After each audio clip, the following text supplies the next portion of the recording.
Olá, meus poderosos. Segue aí o segundo vídeo da trilogia sobre a Era Vargas. Esse vídeo em específico vai tratar do segundo governo e o mais curtinho dos governos da Era Vargas. Eu estou falando do governo constitucional. Essa charge de época representa muito bem como Vargas pode ter se sentido nesse governo, até porque agora há uma Constituição. Antes não tinha, então antes ele poderia fazer e desfazer no país. Agora ele tem uma Constituição na qual ele tem que seguir. Por isso que a charge fala que os movimentos estão meio apertadinho devido à nova roupagem, ou seja, a nova Constituição limita a esfera de interferência e de atuação do poder do presidente. Beleza? Então vamos seguir. Enfim, uma nova Constituição, né, Varguinhas? Deus me livre. Demorou 4 anos, mas chegou, né? Bonde da felicidade, São Paulo agradece. Então lembre-se que o governo provisório ele só vai acabar através de uma rebeldia da parte de São Paulo, que queria que Vargas cumprisse, conforme havia prometido, a elaboração de uma nova Constituição. Ele demora, né? Ele marca uma Assembleia Constituinte para março de 33 e a Constituição ela só é promulgada de fato em 34. E aí o que acontece? A Constituição prezava pelos princípios liberais, né? Se espelhava na Carta Alemã da República de Weimar, o período entre guerras na Alemanha tinha princípios liberais, tal como havia prometido na carta de compromisso da parte de Vargas. Só que o que vai acontecer? Não há uma eleição direta para presidente. A própria Assembleia Constituinte vai eleger o próximo presidente. Então, Vargas se prontifica a ser candidato, obviamente. Ele trouxe algumas soluções na área da economia e na esfera da política para manter um pouco de ordem no país pós crise de 29, então ele se estabelece como um candidato. E aí o que vai acontecer? 175 votos a favor de Vargas contra 71 votos de oposição. Ou seja, a própria Assembleia Constituinte, responsável pela elaboração dessa Constituição, elegeu Vargas como o presidente para assumir o cargo aí por, teoricamente, 4 anos, ou seja, até 1938, beleza? Aqui tem algumas características gerais da Constituição de 34. Base ideológica são os princípios do liberalismo. Então, aqui a gente tem uma república federativa como forma de governo. O nome do país, olha que lindo, olha que original, Estados Unidos do Brasil. E há uma incorporação importante para o movimento de mulheres e movimentos feministas, que é a incorporação do voto feminino. Atenção, companheiras e companheiros. A incorporação do voto feminino nesse momento não é obrigatório. O voto aqui ainda é facultativo. Ele vai só se tornar obrigatório para todos, aí depende do gênero, em 1946. Determinou que o voto universal, secreto e direto, ou seja, tudo que não era na República Velha, que o voto era aberto, estabeleceu o ensino primário gratuito e obrigatório, algo que foi estabelecido na Constituição da República Velha, porém não foi cumprido. Vargas vai manter, porque ele quer que as crianças, não só da elite, mas também da classe trabalhadora, frequente as salas de aulas. A Câmara dos Deputados era eleita de forma direta, coisa boa também, e o mandato era de 4 anos, sem direito à reeleição, para sofrimento e tortura de Getúlio Vargas. Estabelecimento da justiça eleitoral, ou seja, para prevenir possibilidade de fraude eleitoral, evitar corrupção, abuso de poder, essas coisas que eram corriqueiras dentro do sistema político da República Velha. aí também a formação da Justiça do Trabalho, que nada mais é do que a atuação do Estado como conciliador entre o patrão e os empregados. Então, para manter a ordem, para manter a fábrica funcionando, era necessário atender os interesses tanto do patrão quanto dos empregados. A Justiça do Trabalho é o Estado mediando a relação entre os patrões e os empregados, para que haja respeito de ambas as partes aos direitos e deveres. Aqui tem uma foto emblemática no dia 24 de fevereiro de 1932, que é reconhecido como o Dia da Conquista do Voto Feminino no Brasil.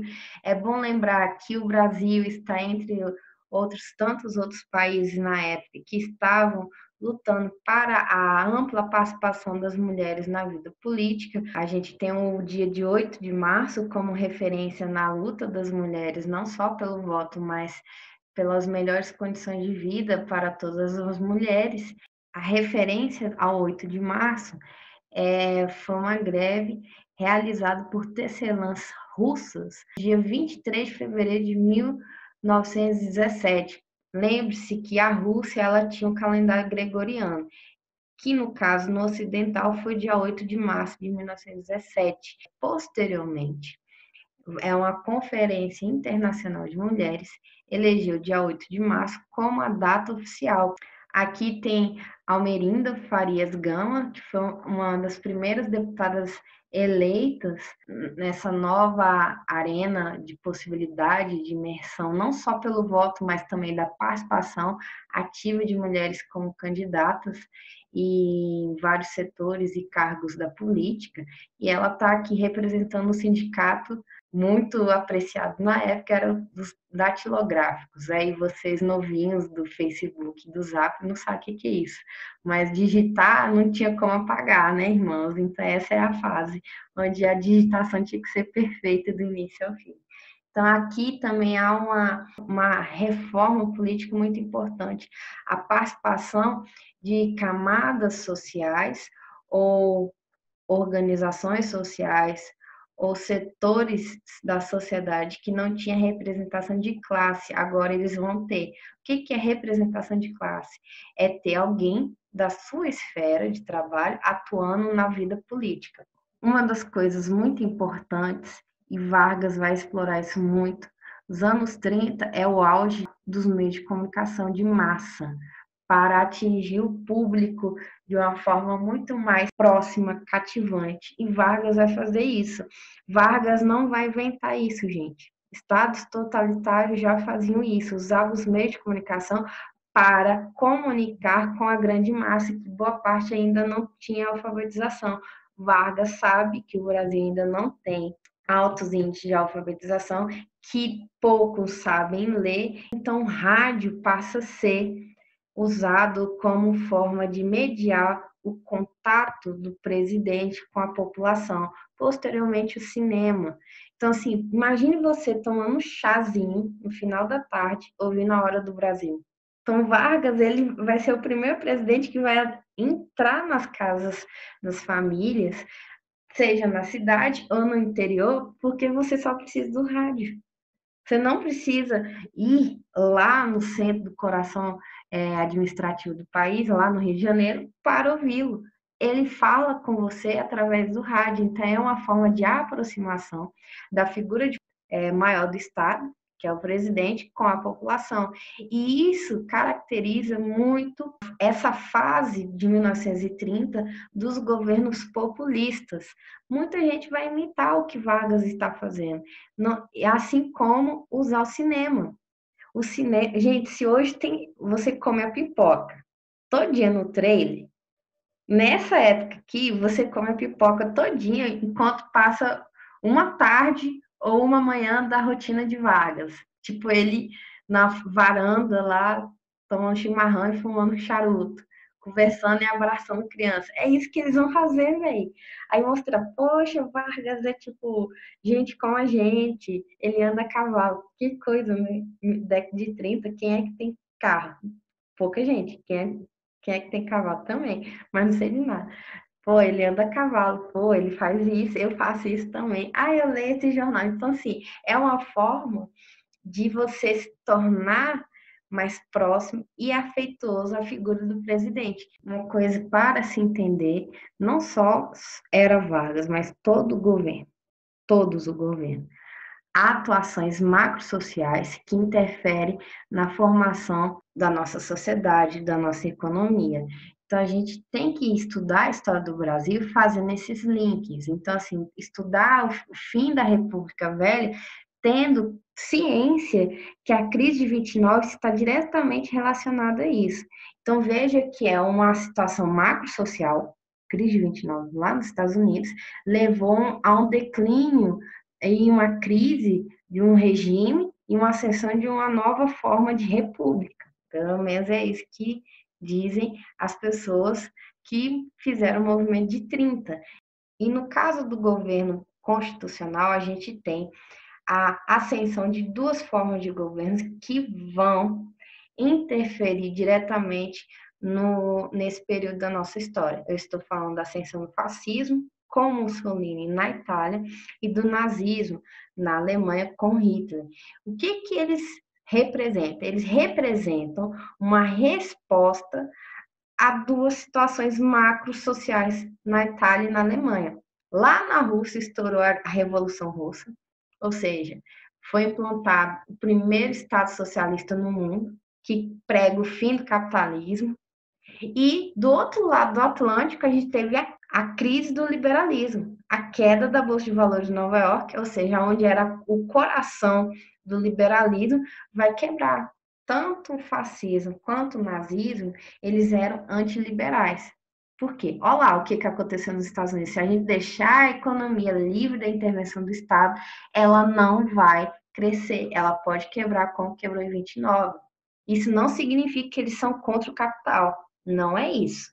Eles são anticomunistas, porque pelo amor de Deus, ambos os movimentos, tanto o fascismo quanto o nazismo, são anticomunistas. Ou seja, eles são contrários aos ideais do socialismo revolucionário. O que prega o socialismo revolucionário? Primeiro, socialismo revolucionário é uma ideologia de esquerda que prega o fim do capitalismo. O nazismo e o fascismo pregam o fim do capitalismo? Não pregam. Não são movimentos baseados em ideologias de esquerda. São movimentos nacionalistas que prezam pela figura do militarismo, imagens do nazismo e do fascismo.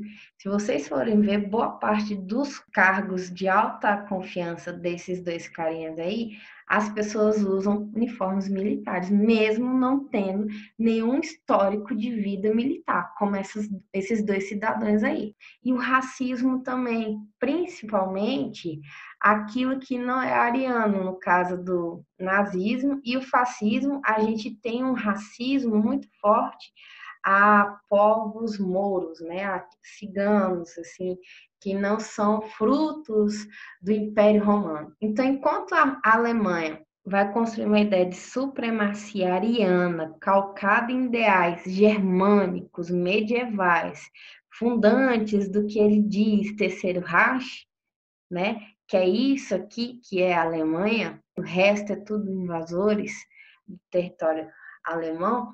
No caso da Itália, eles vão resgatar o Império Romano, né? Os romanos, aquela força bruta, aquela força militar, aquela inteligência na arte da guerra e também a ideia do nacionalismo, né? Somos descendentes do Império Romano.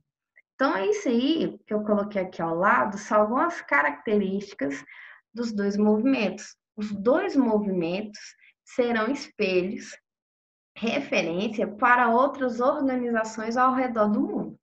A gente vai ter organizações que vão se espelhar no fascismo e no nazismo como forma de governo a ser seguido. Isso não vai passar despercebido no Brasil. Então, isso tudo é importante para a gente entender o desenrolar desse pequeno governo que foi o governo constitucional de Vargas. Tenha em mente, por favor, que esses dois governos, o fascismo e o nazismo, vão ser referências para modificações internas no nosso país. E lembrando, por favor, são formas de contrapor a crise de 29 e o avanço do socialismo revolucionário que estourou lá na Rússia. Ficou claro isso? Então, por favor, não me errem em dizer que nazismo é de esquerda. Pelo amor de Deus, não façam isso com a professora. Misericórdia. Dá um ataque cardíaco aqui. O primeiro grupo que eu apresento para vocês são os integralistas. Qual é a base do integralismo? São no fascismo italiano. No fascismo italiano, a gente vai ter os camisas negras. No caso do integralismo brasileiro, a gente vai ter camisas verdes. Lógico, isso é uma apropriação dessa ideia de organização de um grupo por meio de um vestiário. Então, assim, se a gente vestiu, se a gente se veste igual, a gente é do mesmo grupo, né?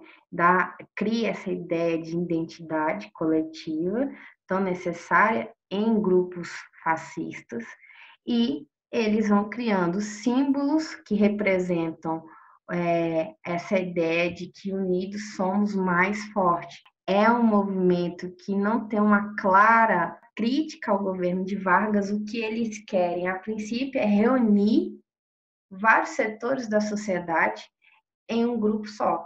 Quem são esses setores que vão aderir ao integralismo? Boa parte deles são nacionalistas, boa parte deles são cristãos, boa parte deles são conservadores. Então, olha o lema deles: Deus, pátria e família. Qualquer semelhança com eventos do passado não tão remoto assim na história do Brasil atual não é mera coincidência. O que eles fizeram recentemente foi se apropriar desse lema e ir para a rua. Aqui está uma representação de algumas figurinhas que faziam parte do integralismo. E quem foi o cara que fundou e liderou a ação integralista no país? Foi esse lindo sedutor aqui, uma pessoa esbelta, de porte físico, de alto calibre. É conhecido de vocês, é quem? Plínio Salgado. Quando é que a gente estudou Plínio Salgado? Quando a gente viu a Semana de Arte Moderna, lá em 1922. Sim, senhores, ele estava lá em 1922.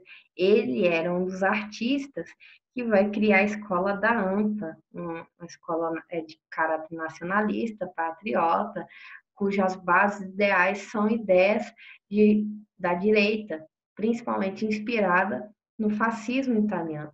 Ele volta à cena política do Brasil quando ele tem a mágica e a brilhante ideia de criar a ação integralista brasileira.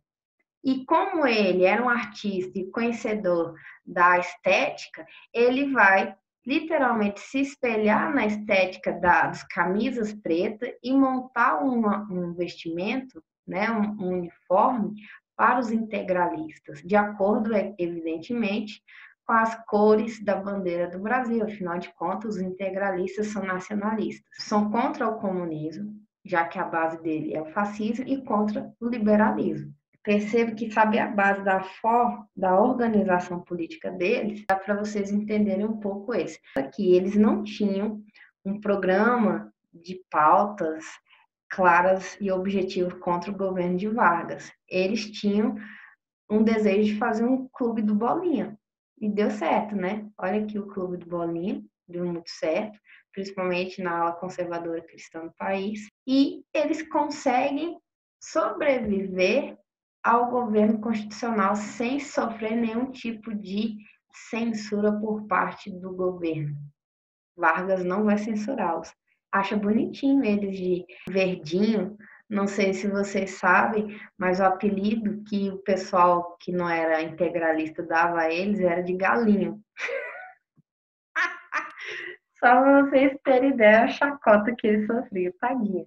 Eles só queriam fazer um grupo de boys felizes e alegres, sorridentes. Eles tentavam também ascender a cargos políticos para, evidentemente, levar as ideias deles para a esfera política de importância do país. Polizinho. Sobre a ação integralista, a gente vai ver mais a fundo quando a gente for ver o Estado Novo. Aqui, a única coisa que vocês têm que lembrar é uma organização que tem como base o fascismo italiano, que vai tentar ascender cargos políticos de importância para tentar levar a sua ideia para frente. e eles não vão ter nenhum tipo de repressão nesse momento. Até que Vargas começa a achar ruim a ação integralista. Nesse momento ele não acha ruim, acha bonitinho, o grupo dos bolinhas. Eis que do outro lado, né, se temos uma organização de direita, a gente vai ter uma organização de esquerda, que é a Ação Nacional Libertadora. A Ação Nacional Libertadora, ela vai surgir em março de 1935 e ela tem alguns pontos importantes que são as pautas de reivindicação deles. São pautas claras e, obviamente, elas vão contra algumas atitudes do governo Vargas. Diferente da ação integralista, que não tem uma pauta clara, aqui com a Ação Nacional Libertadora a gente vai ter. Olha lá os pontos principais. Supressão do pagamento da dívida externa do país, a nacionalização de empresas estrangeiras, reforma agrária, proteção aos pequenos e médios proprietários, garantia de amplas liberdades democráticas e a instituição de um governo popular. Ou seja, é uma organização muito mais organizada politicamente e ideologicamente, e é claro que Vargas vai acender essa antena de alerta. A ação integralista é muito clube bolinha, não vai causar danos para Vargas. Quem vai causar algum possível dano é a Ação Nacional Libertadora, se ela tiver apoio da classe trabalhadora.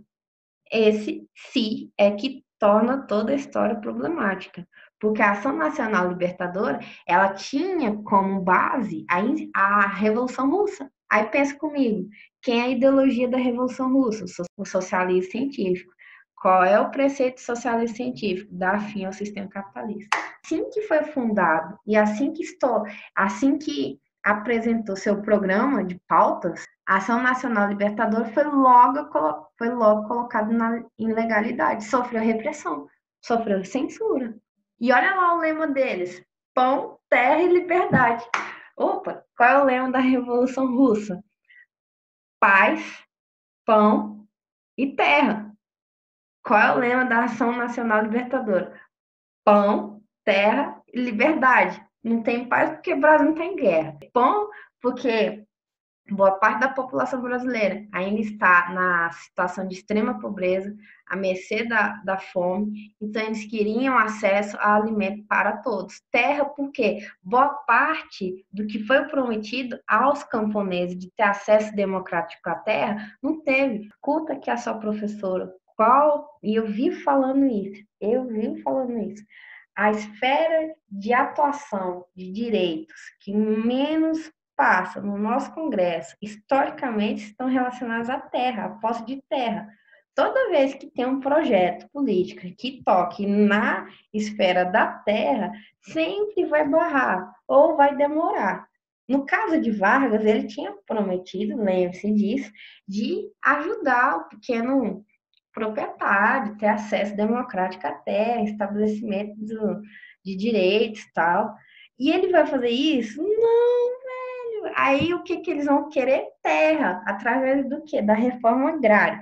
Lindo? Maravilhoso. E, por fim, liberdade. Por quê? De acordo com eles, Vargas, e isso é fato, a partir da criação do Departamento de Imprensa e Propaganda, Vargas vai controlar a produção cultural. Controlar a produção cultural do país significa censura. Se você está censurando, não tem liberdade. Então, olha só, ele vai censurar a Ação Nacional Libertadora e não vai censurar os integralistas, ou seja, ele é um governo que não respeita a pluralidade, a diversidade de pensamento contrário ao governo dele. Isso é um governo constitucional. A gente não está falando de Estado Novo, a gente está falando na fase onde ele deveria ceder aos princípios liberais, liberdade de expressão, de pensamento e etc. Ele não vai fazer isso. Quando ela vai ser posta na ilegalidade, os seus líderes vão organizar um golpe. E aí o que que acontece? Atenção, amigos, presta atenção, pelo amor de Deus. Vai entrar na cena uma figura que já era conhecida dos tenentes, porque ele foi responsável pela organização da Coluna Prestes. Carlos Prestes vai voltar para o país, agora como líder da intentona comunista. Por que que isso é importante? É bom a gente lembrar que quando Carlos Prestes era um tenente e liderou a Coluna Prestes lá na República Velha, ele não era comunista. Ele não defendia ideias comunistas. Ele defendia os ideais liberais, né? O direito ao voto digno, a liberdade de expressão, tudo aquilo que está na Constituição que não acontecia, ele defendia. O que vai acontecer com o movimento da Coluna Prestes? Vai se fragmentar, vai se enfraquecer. O povo não quer ouvir, o povo está muito no cabresto, não consegue perceber-se dentro de um sistema corrupto. E aí o que acontece? Um movimento que se iniciou forte, ele vai, com o passar dos anos, se fragmentando, se enfraquecendo.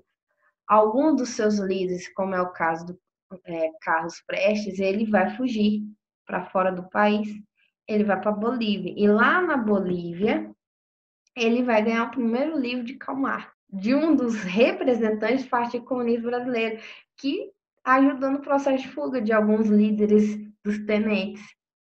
E aí, o que ele faz? Ele convida Luiz Carlos Prestes a ir à União Soviética, a falar um pouco sobre a experiência de ter liderado e não ter sofrido nenhuma derrota bélica, sofreu uma derrota ideológica, política. O povo não seguiu a ideia deles, mas nenhuma tropa federal ou regional conseguiu derrubar o poder bélico da Coluna Prestes.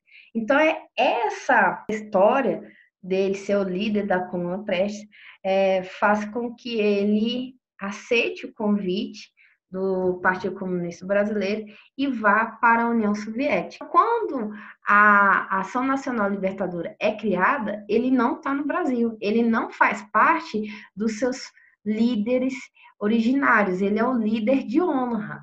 A partir do momento que ele volta ao país e tenta fazer uma revolução comunista aqui. Só que, velho, dá muito errado.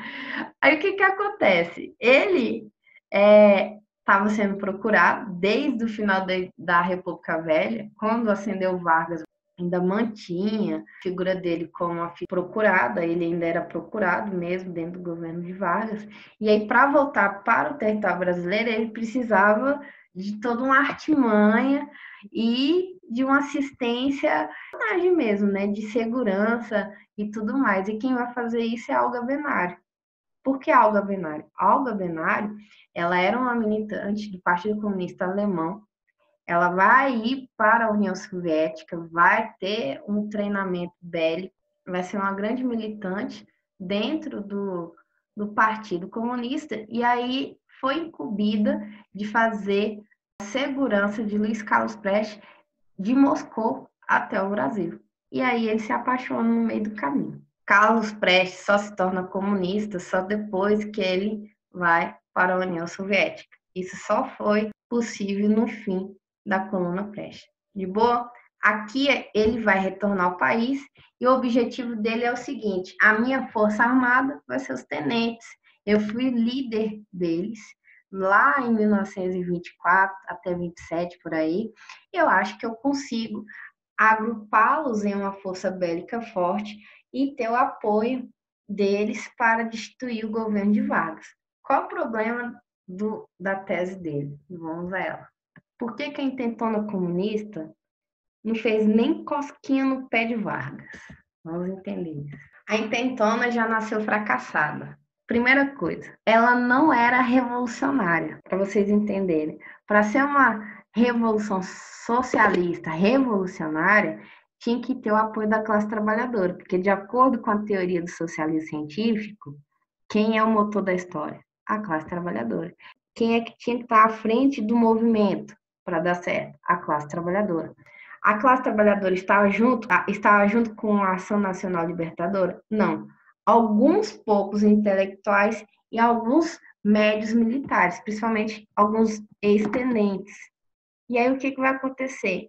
O movimento ele se concentra, se restringe a esse grupo de intelectuais e alguns militares e não consegue apoio da massa da população, que é o motor da história, de acordo com Marx. Sem ele, você não tem uma revolução, você vai ter um golpe. E é isso que representa a intentona comunista. Foi uma tentativa de golpe. vai dar errado, mas muito errado. Não é uma tentativa de impor uma revolução socialista no modelo de Marx, que foi o que aconteceu na Revolução Russa. Aqui não. Parece que Luiz Carlos Prestes, quando foi para a União Soviética, não estudou bem, não entendeu lá, estava em russo, não conseguiu fazer a tradução correta, e quando chegou no país, ele achava, por ele ter sido líder da coluna Prestes, ele teria força suficiente para contrapor a força de Vargas. Ele não consegue. A classe trabalhadora ela está amarrada a Vargas, porque Vargas lhe deu leis de trabalho, coisa que nenhum outro governo deu. Por que ele vai se revoltar contra um governo que acabou de dar concessões a eles? Claro que eles não vão se revoltar. Já perdeu aqui o motor da revolução. Outra coisa, eles estavam restritos e isolados. Pouquíssimos se revoltaram em Recife, Rio Grande do Norte e no Rio de Janeiro. Não faz uma revolução. E é facilmente o quê? Desmantelado. E Vargas, velho, ele tinha peão, velho. Cerceamento e investigação de atividades de associações de esquerda. Então, eles já estavam vigiando de perto, permitindo que ele tenha um controle do passo a passo desse movimento. Outra coisa, se eles não tinham a classe trabalhadora, que é o motor revolucionário para ter uma revolução socialista, de fato. Se eles estavam restringidos e isolados em regiões que não eram regiões próximas uma da outra, que é facilmente desmantela o movimento, eles não tinham poder bélico para contrapor o poder bélico do governo Vargas. Porque Luiz Carlos Prestes acreditava que ia ter apoio bélico dos tenentes, ele não conseguiu. Ou seja, nem os tenentes, Luiz Carlos Prestes, não tinha mais apoio, não tinha aquela popularidade que antes tinha. O movimento tenentista, ele, primeiro, sofreu anistia, todo mundo que era tenente marchou pela República Velha, junto com o Luiz Carlos Prestes, foi anistiado, exceto Luiz Carlos Prestes, porque ele foi para a União Soviética e se tornou comunista, e muitos desses tenentes ascenderam a cargos políticos, ganharam alguns benefícios, se tornaram interventores, que são os governadores de estado. O que resta à intentona comunista? Pegar o beco, fugir. Fugir antes de Vargas pegar e capturar. A intentona comunista foi em novembro de 1935. Em março de 1936, Olga Benário e Luiz Carlos Prestes são presos. Prestes fica preso até 1945, ou seja, até o final da Segunda Guerra, ele fica preso. Ou seja, durante boa parte da era Vargas, ele vai ficar preso.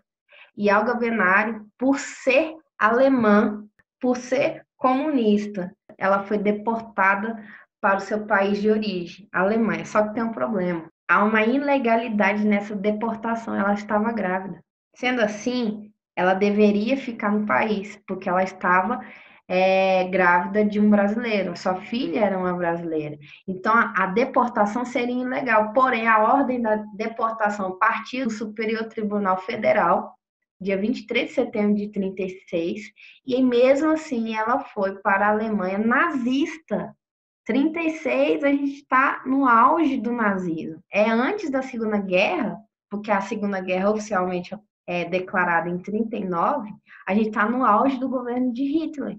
Ele já está fazendo políticas de supremacia ariana na Alemanha. E ela, por ser militante de esquerda e já fez algumas atuações no território da Alemanha, ela ficou presa. E a Anitta, filha dos dois, nasceu na prisão em dia 27 de novembro de 1936, em Hamburgo. O que vai acontecer? E, de acordo com a legislação, ia ser cedida para a família materna. Afinal de contas, a Olga Benário, sendo alemã, a família dela está lá. A família nega. A neta é deles. Eles não aceitam. Então, o que o Estado nazista ia fazer? Entregar para o orfanato. Isso só não acontece porque a mãe de Luiz Carlos Prestes, ela só consegue a criança porque ela fez um fuzuê internacional. Ela foi até a União Soviética pedir apoio para obter sua neta. E ela consegue. E aí, o que acontece com a Olga? A Olga continua presa. A história da Segunda Guerra, o que os nazistas vão criar? Os campos de concentração. E ela vai ser transferida para vários campos de concentração, até chegar no último, onde ela vai ser executada com boa parte das pessoas presas em campos de concentração em uma câmara de gás no campo de Hamburgo. Não sei se está certa a minha pronúncia. Só que a família dela, né, a família brasileira, só sabe do fim trágico dela depois que acaba a Segunda Guerra Mundial. Percebam que é um governo constitucional, gente, que deveria prezar pelas leis. Mesmo assim, ela foi deportada contra as leis regentes no país. Por isso que é errado dizer que censura, perseguição na era Vargas só aconteceu no Estado Novo, negativo. Aqui é o melhor exemplo que eu posso dar para vocês de perseguição política durante a fase do governo constitucional. Como eu falei, a intentona comunista não fez cosquinha no pé de Vargas, mas era a desculpa que ele precisava para quê?